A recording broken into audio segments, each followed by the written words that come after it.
그들이 아침에 지나갈 때에 무화과 나무가 뿌리째 마른 것을 보고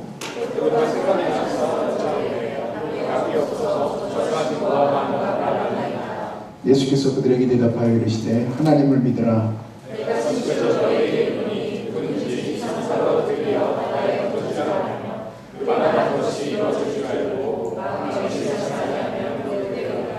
그러므로 내가 너희에게 말하노니 무엇이든지 기도하고 구하는 것은 받은 줄로 믿으라. 그리하면 너희에게 그대로 되리라. 혐의가 있거든 용서하라. 그리하여 하나님의 계신 너희 아버지께서도 너희 허물을 사하여 주시리라 하시니라. 아멘.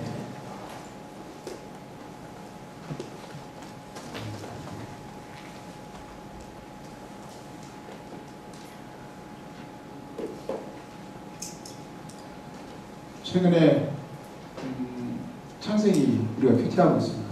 아브라함에 대해서 큐티를 하면서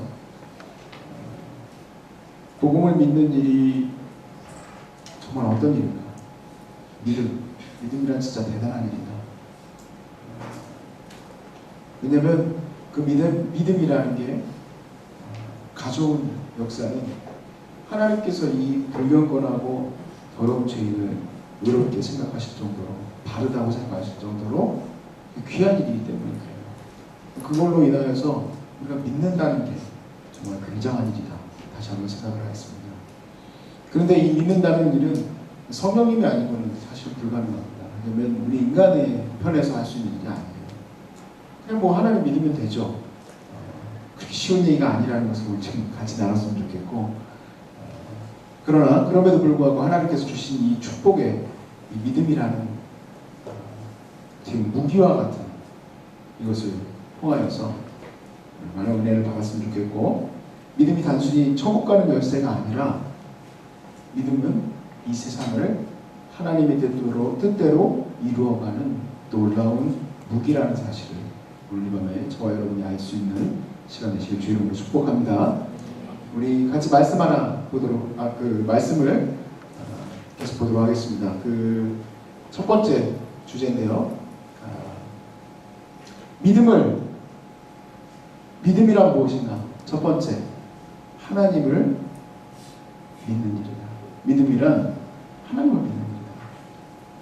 오늘 무화과 나무 사건을 배경으로 하게 된 이 본문이에요.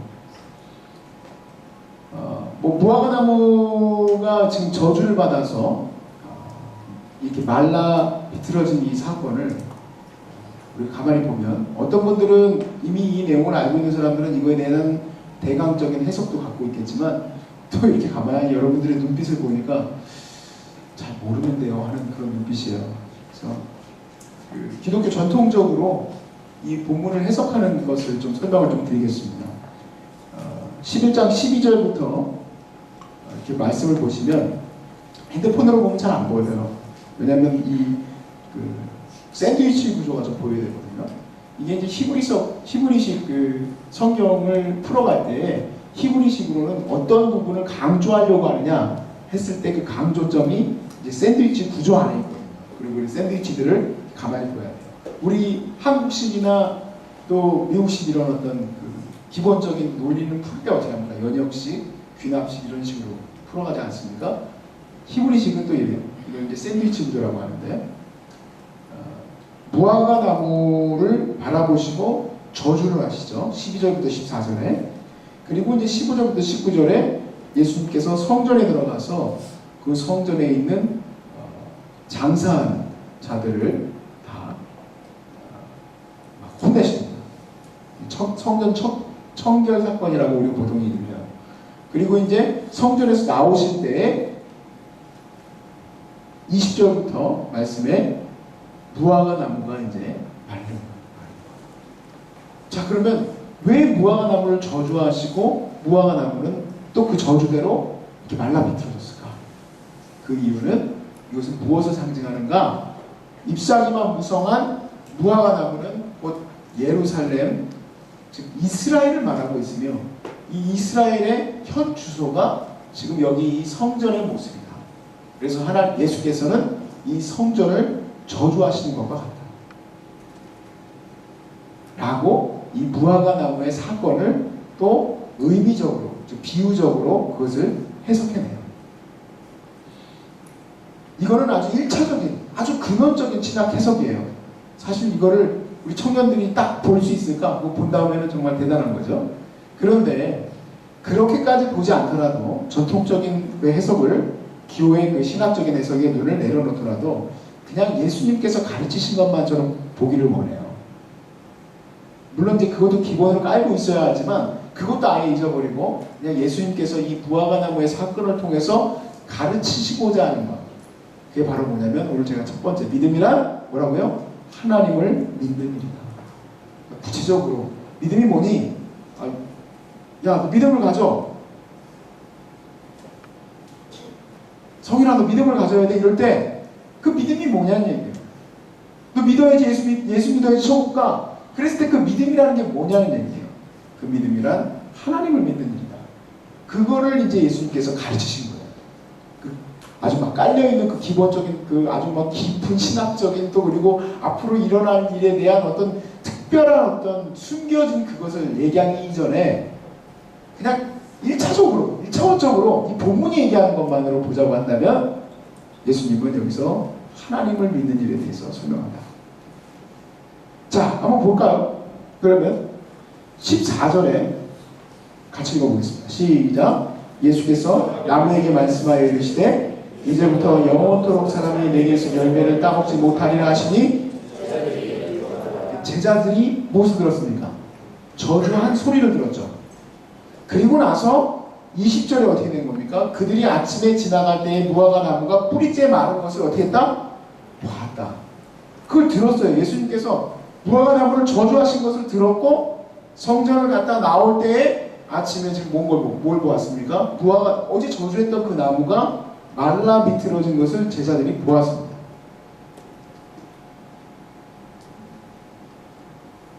그리고 베드로가 어제 그 생각이 난 거예요. 그래서 여짜오되 라비어 보소서, 저주하신 무화과 나무가 말랐습니다 하니까 이제 예수님이 가르치신 거예요. 뭘 가르치시느냐?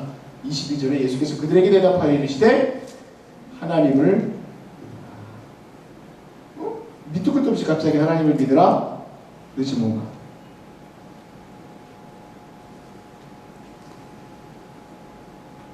하나님을 믿는 일은 도대체 무엇인가? 조금 더 구체적으로, 그럼 하나님을 믿는 일은 도대체 뭡니까? 어떻게 하나님을 믿는다라는 것을 내가 알 수 있습니까? 구체적으로. 너 하나님 믿니? 하나님 믿어. 근데 가만히 들어보면 하나님을 믿는 게 아니라 하나님을 아는 거예요. 여러분, 하나님을 귀신도 알고 떤다, 두려워 떤다 해서 믿는 게 아니에요. 그냥 아는 거지. 그러면 하나님을 믿는다는 것은 무엇인가?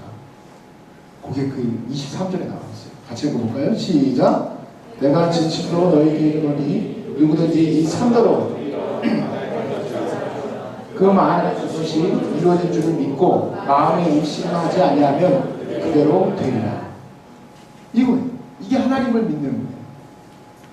누구든지 이 산더러 들려 바다에 던져지라 하며 그 말하는 것이 이루어질 줄을 믿고, 내가 지금 말한 것이 이루어질 줄을 믿고 마음의 의심을 안 하면 그대로 되는 것, 이게 하나님을 믿는 일이다. 왜 그렇습니까? 하나님이 그렇게 하실 것을 믿는 거잖아요. 어떻게, 여러분, 이 산이라는 것을 이거 조금 더 해석을 하면 이렇습니다. 이것도 또한 저주의 기도예요. 예수님께서 지금 방금 이 센텐스로 얘기하신 거예요. 이 산은 예루살렘 성을 말합니다. 이 산은 시온산이에요. 여러분, 시온산은 어떤 산입니까? 유대인들의 입장에서 기도하는 산이에요. 하나님께 기도하기 위해서 가는 곳이에요. 거룩한 곳이에요.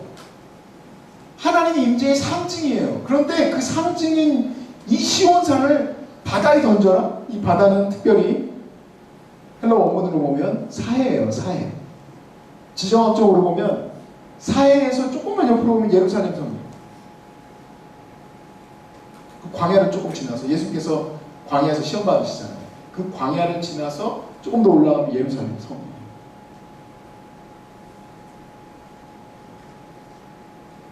아니 어떻게 예루살렘 이 성을, 이 산을 바다에 던져지라 할 수 있습니까? 근데 그렇게 하기로 주님께서 기도하셨어요, 사실.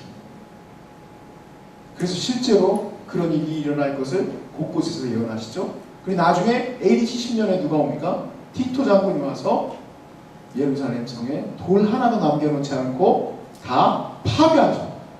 엄청나게 피비린내 나는 일이 일어납니다.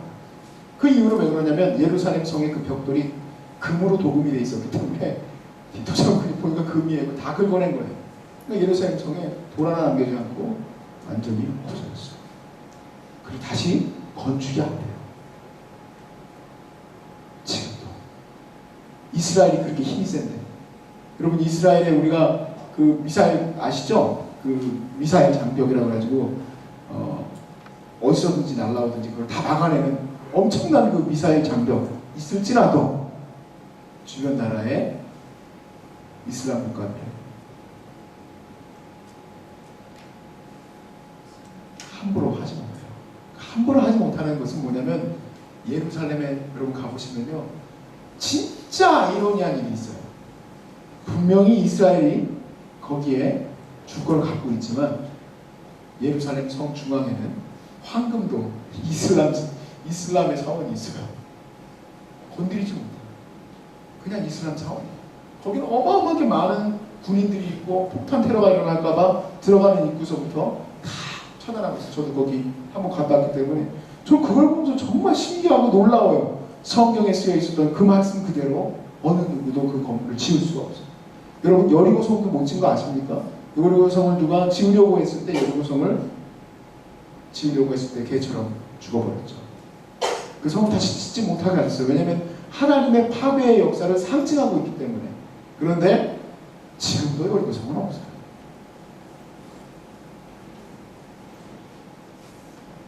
이건 심판에 대한 기도입니다.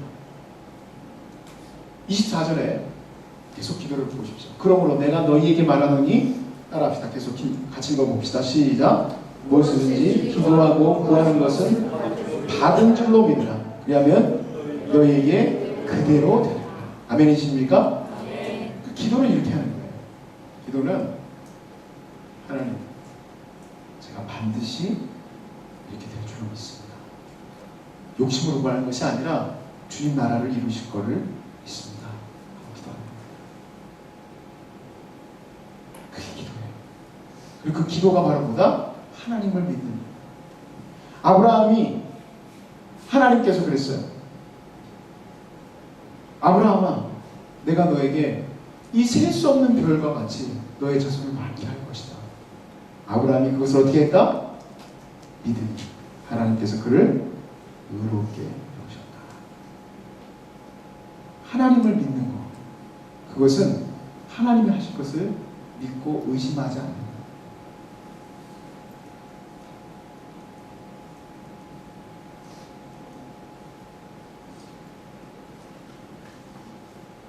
두 번째, 믿음이란 무엇이냐? 예수님을 믿는 일이에요.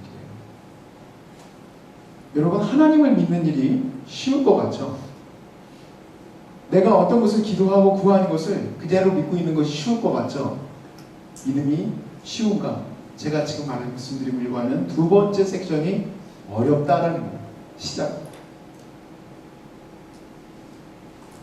여러분, 아브라함이 하나님께서 하란을 떠나 정말 갈대우르를 떠나 하란에 와서 가나안에 내려오기까지 그때 나이가 75세. 75세. 그리고 오늘 아침에 큐티했을 때 나이가 99세. 아이가 없어요. 여기에 애 가진 분이 한 분도 없네요. 있으면 큰일 납니다. 저희 아내가 아이를 갖는데 6년이 걸렸어요. 지금도 배를 보면 신기하고 놀라워.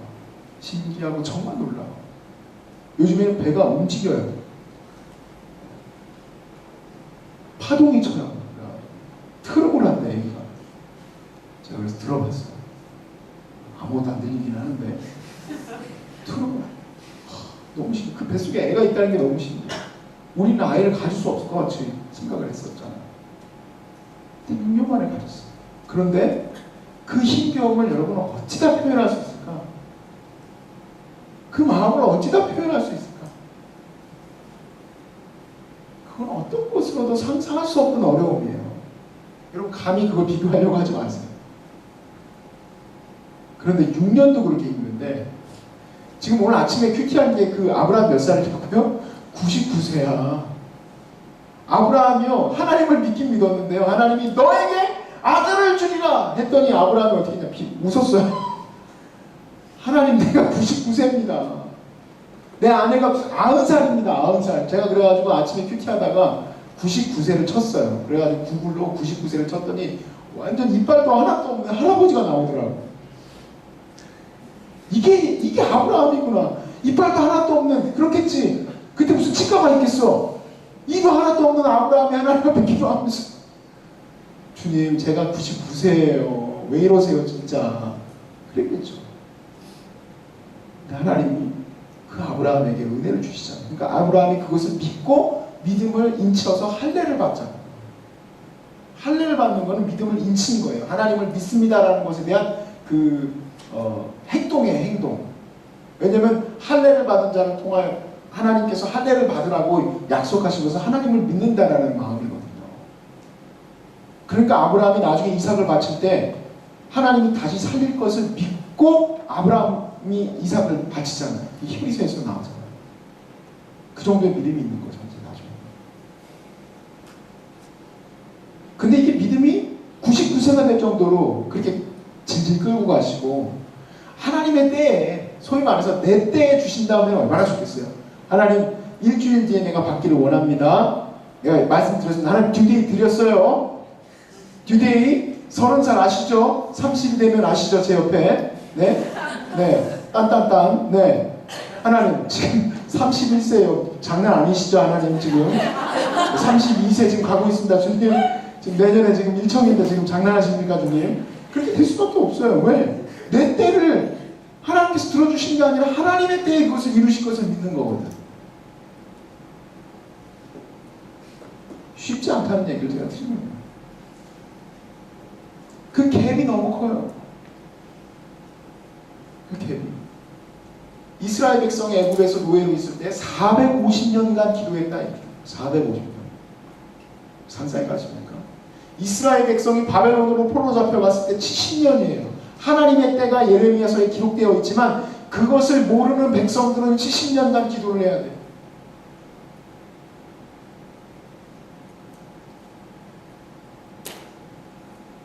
이게 얼마나 어렵습니까?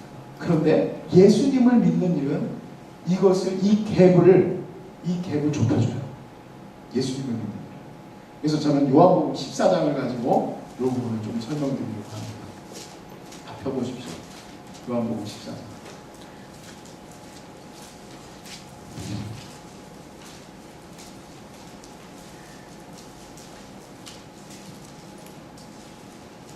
요한복음 14장 1절입니다. 같이 읽어볼까요? 시작. 너희는 마음에 근심하지 말라. 하나님을 믿으니 또 나를 믿어라. 자, 우리는 그 마음에 근심이 있어요. 하나님의 응답에 대해서 하나님 믿어요 해놨기는 했지만 근심이 없을 수 없다 이 얘기예요. 그러니 주님 뭐라고 얘기하시느냐? 하나님을 믿고 또 나를 믿으라. 그 밑에도 또 그렇게 설명해 있죠.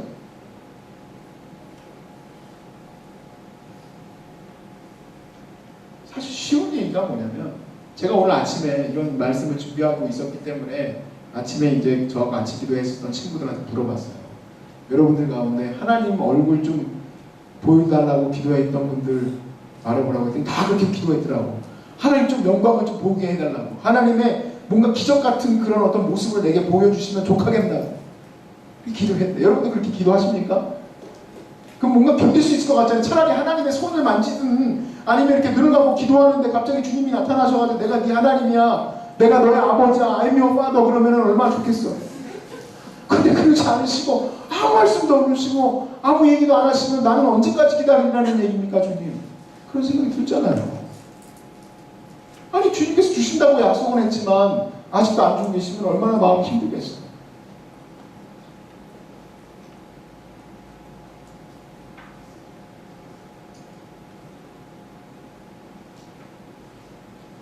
그래서 실제로 하나님의 실존을 보여달라고 8절에서 보면 빌립이 그렇게 요청해요.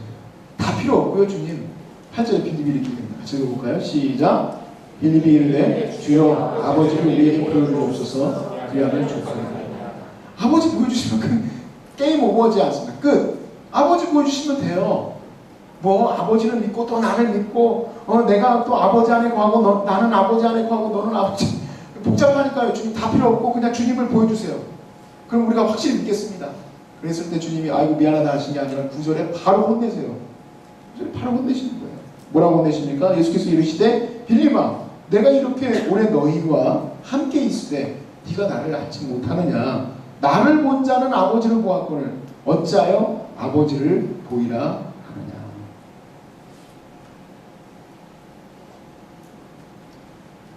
예수님을 본 것은 아버지를 보았다.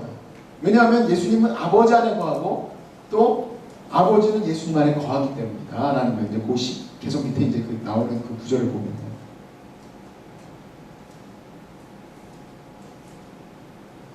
그러면은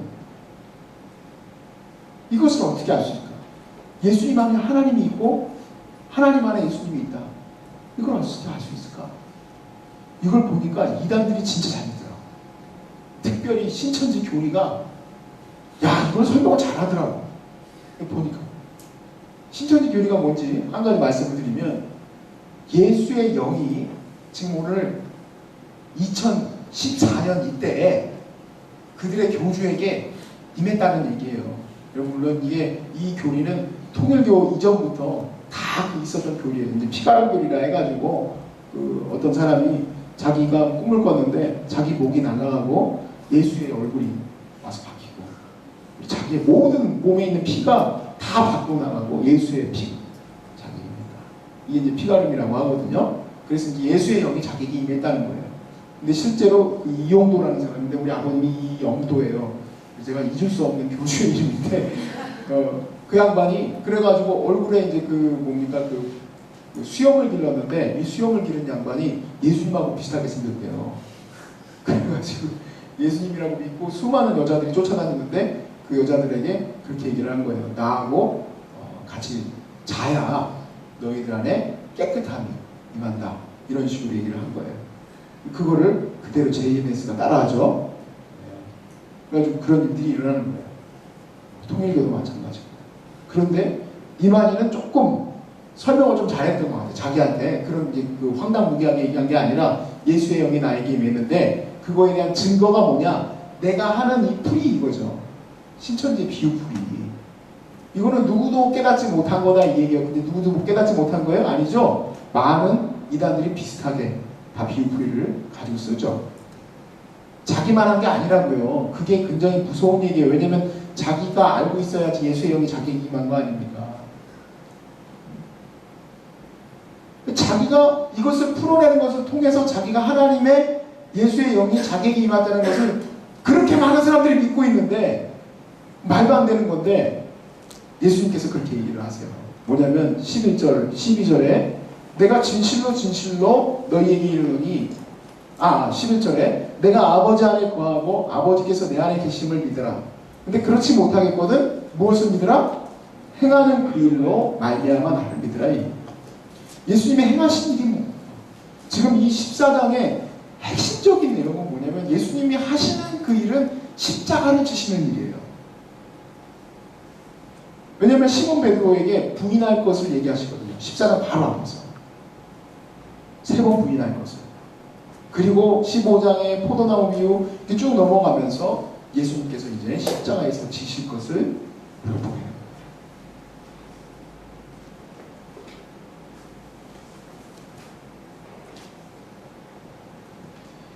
예수님께서 십자가에서 지시고 부활하시는 이 사건, 그거는 우리가 하나님의 아들이라는 것을 분명히 드러내는 일입니다. 그런데 예수님이 하시는 일만 보고도 가난한 자들에게 복음을 전하시고 그리고 병든 자를 고치시고 안진뱅이를 일으키시고 포로된 자를 자유케 하는 이 일을 통하여서 사람들이 뭐라고 얘기했느냐? 예수님에게 그는 엘리야다, 그는 선지자다, 그는 세례요한이다고 하는 사람들이 있다고 했어요.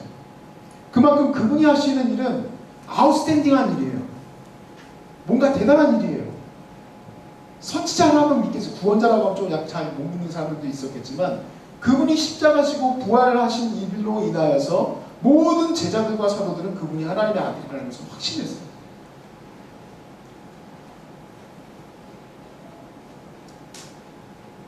특별히 이 부분에 대해서 바울이 이 예수님을 믿는 일이 어떤 일인지에 대해서 더 구체적으로 얘기했는데 그게 로마서 5장 8절부터 11절에 나오는 얘기예요. 좀 찾아보세요.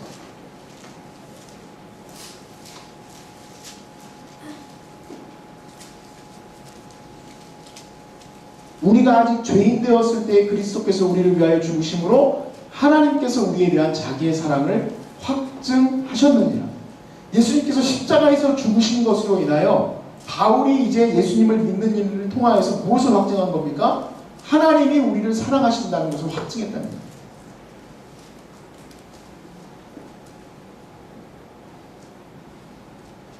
우리의 가장 근원적인 질문이 뭡니까? 우리의 응답을 기다리고 우리가 하나님을 믿어요 라고 얘기해놓고 지금 이런 어떤 기다림의 과정 가운데에서 우리가 갖고 있는 일은 뭡니까? 하나님은 우리를 사랑하시는가 아닌가? 퀘스천 마크. 하나님은 과연 나의 편인가? 하나님은 과연 나를 도우시는가? 진짜 있기는 하신 건가? 이게 질문이잖아요. 그런데 이 질문에 대하여 우리가 예수를, 하나님을 믿음에 또 예수를 믿는 일은 무엇을 얘기한다? 바울의 적용과 같이 하나님은 너를 사랑한다. 예수를 바랍니다. 네가 아직 죄인인데, 네가 아직 죄인인데도 불구하고 예수님께서 너를 위해서 십자가 지신 것을 너가 믿니? 네. 그렇다면 그게 뭘 얘기하니? 그 얘기는 하나님을 너를 사랑하신다는 얘기지. 예. 그렇다면 바울이 얘기한 게 뭡니까? 우리의 죽음으로 인하, 예수님의 죽음으로 인하여도 이렇게 화평을 누리는데 그분의 부활하심에 동참하는 저와 여러분은 얼마나 더 큰 기쁨과 화평 가운데 거하느냐는 얘기입니다.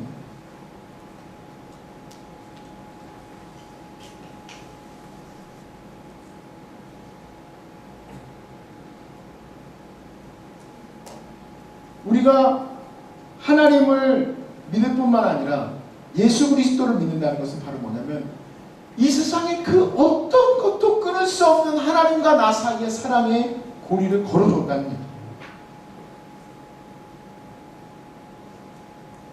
우리에게 이제 들어오는 질문은 이겁니다. 로마서 8장을 한번 펴보세요. 32절에 예수님을 여러분 믿으시죠? 예수님 안 믿는 사람 없죠? 이제 믿음에 대한 문제가 예수님을 믿는 문제가 구원에 관련된 그냥 그 소위 말해서 구원 열차의 열쇠를 얘기하는 게 아니고 더 많은 것을 얘기하고 있는데 예수님을 믿는다는 것은 바로 이거예요. 네가 예수님을 믿는다면 그건 바로 32절과 같은 거 아니냐. 자기 아들을 아끼지 아니하시고 우리 모든 사람을 위하여 내주시니가 어찌 그 아들과 함께 모든 것을 우리에게 주시지 않겠느냐. 그래서 35절에 누가 우리를 그리스도의 사랑에서 끊을 수 있겠느냐?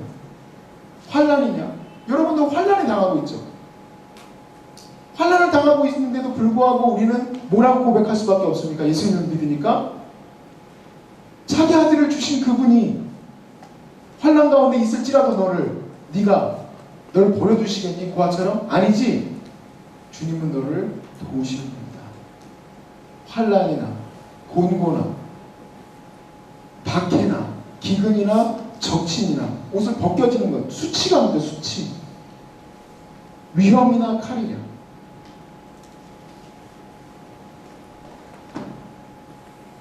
(37절) 같이 읽겠습니다. 시작. 그러나 이 모든 일에 무엇으로 이긴다? 우리를 사랑하시는 하나님으로 말미암아. 하나님이 널 사랑하느냐? 사랑한다는 얘기예요. 그 사랑한다는 것을 믿을 수 있는 유일한 루트는 예수 그리스도밖에 없다는 거예요. 네가 예수를 믿니? 예수를 못 믿겠으면 그분이 하신 일을 봐라. 그분이 하신 일이 뭐니? 십자가 지시고 부활하신 거예요. 그럼 그게 뭘 의미하니? 그것은 죄인된 나에게 아낌없이 주신 하나님의 사랑입니다. 그래? 그렇다면 네가 무엇으로 곤고나 적신이나 칼이나 위험 앞에서 이길 수 있느냐? 그 이유는 우리를 사랑하시는 하나님의 사랑으로 말미암아 이길 수 있습니다. 그렇지? 그러면 36절에 네가 고백을 해야지. 38절과 39절 같이 확신에 차서 저와 여러분이 읽도록 하겠습니다. 시작! 사망이나 생명이나 천사들이나 권사들이나 현재이나 장래이나 능력이나 높음이나 깊음이나 다른 어떤 피조물이라도 우리를 우리 주 그리스도의 손 안에 있는 아멘이시죠? 아까 그 찬양을 부르는데 마지막 찬양 세상 소망 다 사라져가. 저는 이거요 나 못 부르겠더라고. 무서워서. 여러분 소망 아닙니까? 그래 내가 학위를 끝내면 내가 결혼을 하면 내가 붙들고 있는 이 무엇인가를 쫓아가는 것들이 이루어진다면 하고 있는 여러분들과 전데 이 찬양은 반대로 얘기해요. 여러분 이거 무서워서 찬양을 어떻게 해야 될지 모르겠어요. 세상 소망 다 사라져가도 뭐래요? 대형계? 정의는 이거 골라놓고 나 두려워서 나는 제가 오히려 알고 골랐나 하는 생각이 듭니다. 아니 오히려 이 가사를 쓰신 분은 이걸 알고 부르나? 당연히 그렇게 알고 불렀겠죠. 얼마나 소망이 없어져 갔으면 이 노래를 불렀을까? 세상 소망 다 사라져. 하나님이 나의 하나님인 것을 믿는 거예요. 그 이유가 가능한 이유는 예수님을 믿기 때문에. 제가 다시 질문합니다. 여러분 예수 믿으십니까? 나는 진짜 예수 믿나?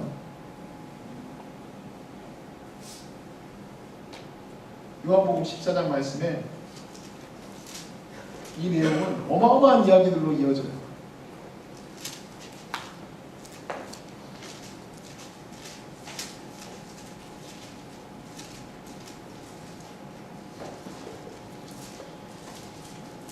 (10절과 11절을) 이어져서 계속 가다 보면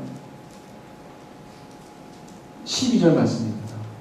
내가 진실로 진실로 너희에게 이르노니 나를 믿는 자는 내가 하는 이 일을 그도 할 것이요 또한 그보다 큰 일도 하리니 내가 아버지께 가리라. 왜? 14절에 내 이름으로 무엇이든지 내게 구하면 내가 행할 것이기 때문이다. 하나님이 하실 일, 이 산을 들어 저 바다에 들어 뒤에 들어가게 하십시오. 즉 예루살렘 성의 저주를 주님이 기도로 보여주셨어요. 너희가 무엇이든지 하나님께서 하실 것을 믿고 기도해요. 그럼 하나님께서 그 일을 이루실 것이다. 근데 그 갭에 대해서 요한복음 14장에 설명한 것은 뭡니까? 하나님을 믿고 또 나를 믿어라. 나를 믿는다면 무엇을 믿는 거냐? 내가 한 일을 믿는다. 네가 믿는다면 하나님이 너를 얼마나 사랑하는지 알게 될 것이다. 그러면 네가 그것을 안다면 여러분과 저의 기도가 무엇이 나오겠습니까? 예수님이 한 기도와 같이 우리는 무엇이든지 기도할 수 있습니다. 무엇이든지 주님께 요청할 수 있습니다. 하나님 5,000명을 먹여야 되겠습니다. 기도하십시오. 먹여주실 줄로 믿습니다. 저희 어머니가 소식지를 냅니다. 소중한 사람들이라는 소식지를 내는데 제가 그걸 보고 할 말을 해줬습니다. 진짜 스피치레스예요. 5만 명이 소중한 사람들을 통해서 밥을 매일 먹고 있어요. 5만 명. 거기에 대한 얘기는 2시간 겁니다. 그 가치가 아니에요. 제가 가끔가다 제자훈련생들한테 물어봐요. 너는 몇 명 책임질래? 그러면 굉장히 두려운 마음으로 100명이요. 여러분을 통해서 기도하실 때 하나님이 가난하고 병든 자들을 5만 명 먹이실 줄로 믿습니다. 더 큰 일을 행하시는 거죠? 기적이에요, 기적. 기적. 저는 여러분에게 도전하고 저도 도전하고 싶은 기도가 하나 있어요.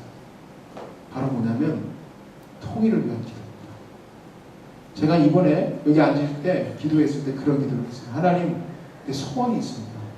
우리 청년 이부하고 일 좀 냈으면 좋겠어요. 그 일은 딴 게 아니라 확실한, 지금 제가 기도를 여러분한테 가르쳐 드리잖아요. 이 기도를 믿는 청년들이 와서 한 주 동안 집중적으로 기도하게 해주십시오. 이것은 무슨 기도입니까?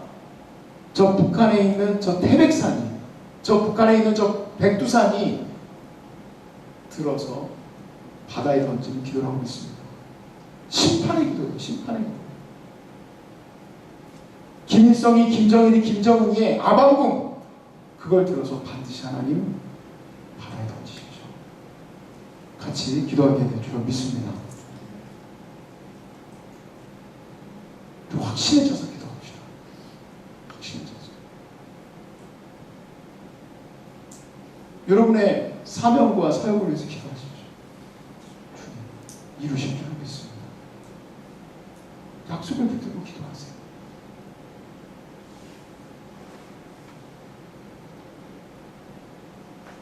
오늘 말씀은 이렇게 하고 끝난다면 참 아주 중요한 것을 하나 놓친 겁니다. 이 기도의 힘은 그냥 단순히 하나님 믿고 우리는 무엇을 기도하든지 하나님 들어주셨구나, 아싸 너무 좋다, 그게 아니라 우리에게 또한 그 권리와 함께 의무도 주어주십니다. 그 의무가 바로 성령이 하는 일, 세 번째 주죠.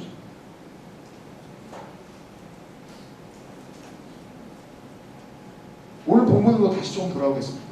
14장을 좀 꽂아놓으시고 마가복음 11장 25절입니다. 마가복음 11장 25절 한 구절. 자, 25절 같이 읽겠습니다. 시작. 서서 기도할 때에 아무에게나 혐의가 있거든 용서하라. 그리하여야 하늘에 계신 너희 아버지께서도 너희 허물을 사하여 주시리라 하십니다.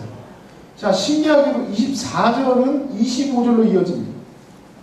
그것은 뭐냐면 기도할 때, 이제 우리가 기도할 때예요. 이 놀라운 기도를 하는데 이 기도는요, 꼭 앉아서 무릎 꿇고 기도할 때만이 아니라 여러분이 막 다니면서도 기도하실 수 있어요. 저는 그래가지고 아침에 올 때 이거 오프 더 레코드 해야 되는 거 아니다. 모르겠다. 그냥 녹음해도 돼. 제가 올 때요, KBS 앞으로 이렇게 와요. 그래가지고 그 기도를 하면서 옵니다. 그 하나님의 교회를 옆으로 이렇게 돌아요. 돌면서 하나님 무너지게 하옵소서. 그 건물이 무너지게 하옵소서 기도하는 건 아니에요. 사람 죽으니까 이 말도 안 되는 기간이 물러가게 하옵소서 하면서 이렇게 해가지고 이렇게 걸어서 이렇게 와요. 살이 빠지게 하옵소서로 기도합니다. 그 기도가 아직 응답이 안 되는데, 아무튼 소속 이렇게 기도할 때 그 기도가 힘이 있으려면 반드시 뭐가 있어야 된다? 마음에 어둠이 없어야 된다는 얘기야. 이건 요한일서 3장과 연결시켜서 제가 설명을 한 것뿐이에요. 마음에 어둠이 없어야 된다. 자, 사실은요, 용서를 누구에게 받는 일은 되게 어려운 일이에요. 제가 해보니까 저를 미워하는 사람들에게 제 용서받는 일은 쉽지 않더라고요. 우리 청년들 가운데서도 저를 싫어하는 청년들도 있을 거예요. 그런데 그 청년들이 저를 용서하는 것은 하나님의 주권이에요. 그런데 이 부분은 여러분이 해야 할 의무예요. 바로 뭐냐면 누구에게 혐의가 있거든, 아무에게나 혐의가 있거든, 마음에 어둠이 가득하고 그 사람만 보면 얼굴이 시끌거리고, 걔만 보면 눈 돌리고 싶고, 걔만 보면 교회를 떠나고 싶고, 걔만 보면은 나는 이 회사를 떠나야겠다라고 생각하는 사람이 있다면 어떻게 하나? 전도하나가 아니고 용서하라.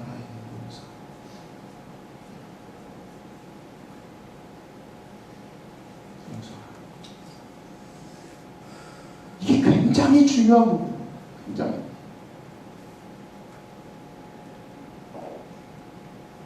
자, 요한복음 14장을 다시 넘어오겠습니다. 미안합니다. 오늘 왔다 갔다 해서 미안한데, 요한복음 14장과 마가복음 이 말씀을 제가 병행해가지고 계속 보고 있는 거예요. 요한복음 14장에 21절입니다. 나의 계명을 지키는 자라야 나를 사랑하는 자니, 나를 사랑하는 자는 내 아버지께 사랑을 받을 것이요 나도 그를 사랑하려 그에게 나를 나타내리라. 나의 계명 안에 거하라는 무슨 말입니까? 요한복음 15장에서 그 나의 계명 안에 거하라를 설명하세요. 먼저 비유로 설명하시고 그 다음에 7절 말씀, 너희가 내 안에 거하고 내 말이 너희 안에 거하면 무엇이든지 원하는 대로 구하라. 그리하면 이르리라. 즉 예수님 안에 거한다는 것은 그분의 계명 안에 거하는 것이에요. 너희가 내 계명 안에 거하면 요한복음 14장에서 뭐라고 했습니까? 너희가 내 계명 안에 거하면 아버지가 너희를 사랑하고 나도 너희를 사랑하여 너에게 나타내리라 하신 거예요. 그런데 요한복음 15장에서 그 말씀을 풀어내시는데 15장 7절과 그 다음에 12절 말씀 같이 읽어봅시다. 시작. 내 계명은 곧 내가 너희를 사랑한 것 같이 너희도 서로 사랑하라는 이것이다. 내 계명은 너희도 서로 사랑하라는 것이다. 17절에 내가 이것을 너희에게 명함은 너희로 서로 사랑하게 하려 함이라.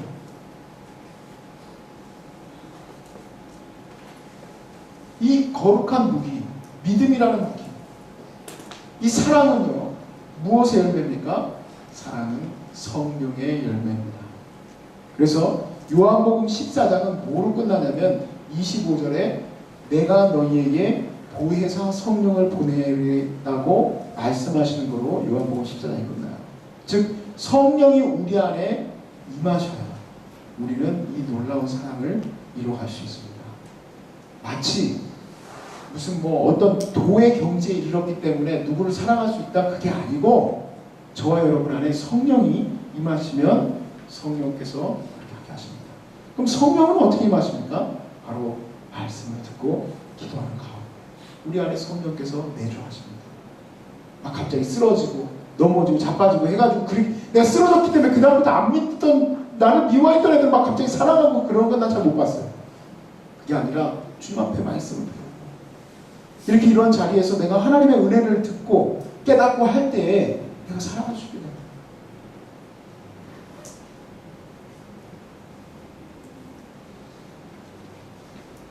여러분, 믿음이란 하나님, 예수님, 성령님의 일이에요. 하나님, 예수님, 성령님, 즉 삼위일체의 일이에요. 이 일은 먼저 하나님을 믿는 일이에요. 하나님이 하실 것을 믿으십시오.